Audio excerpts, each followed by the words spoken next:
Hey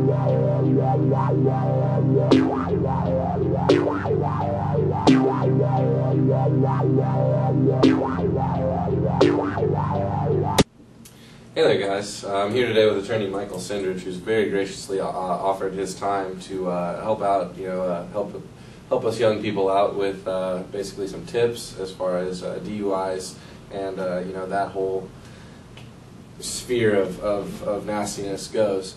And today, actually, this is a fun topic. Let's just say I'm completely hammered. What can I do at the time of pulling over and just dealing with the police? What can I do to best keep myself protected?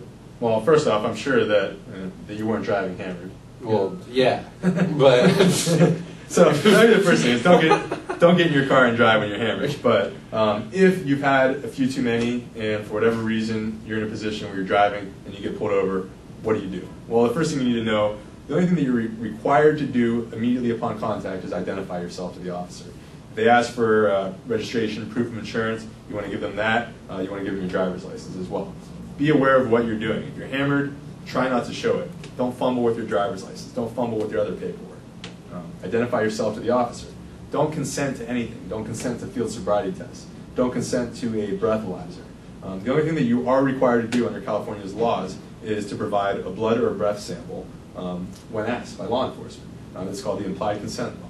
By having a driver's license and driving on the roads in California, you consent to having your blood or breath taken should an officer have probable cause to believe that you're under the influence of alcohol or that you're driving under the influence of alcohol. So, again, be cautious, know what you're doing, don't fumble with your paperwork. They ask you to do field sobriety tests, don't.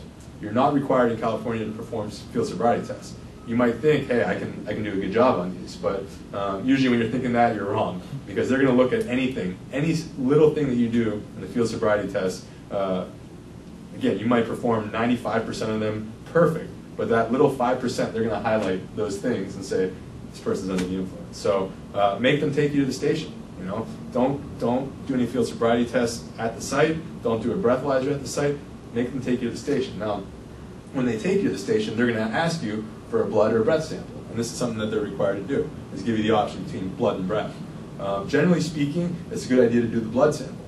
That way, the sample is retained. The law enforcement, they're supposed to save some of your blood so that when you hire your attorney can retest that. And sometimes the labs that the law enforcement use, sometimes they screw up the test.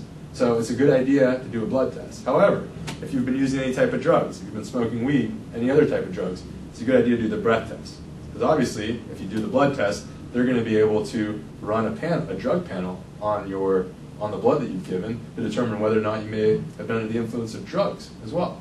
Now, what they can do is that if they think you're under the influence of drugs, they can give you the option between blood and urine. I know this is getting a little bit confusing, but if they give you the option between blood and urine, and you have to do one of them, you want to do a urine test. And that's just because it's a lot harder to tell whether someone's under the influence based on urine samples. But really what they're looking to do is prove either that you're under the influence at the time of driving or that your blood alcohol level was a 0.08 or above at the time of driving. And if they can't prove that, then they can't convict you of a DUI. Fantastic. And I think the biggest takeaway here is just don't drive hammered, people. That's sounds like the best tip so far. But absolutely, thank you again for taking the time to share this. I know the people at home definitely got just as much value as I did. So we'll see you guys soon.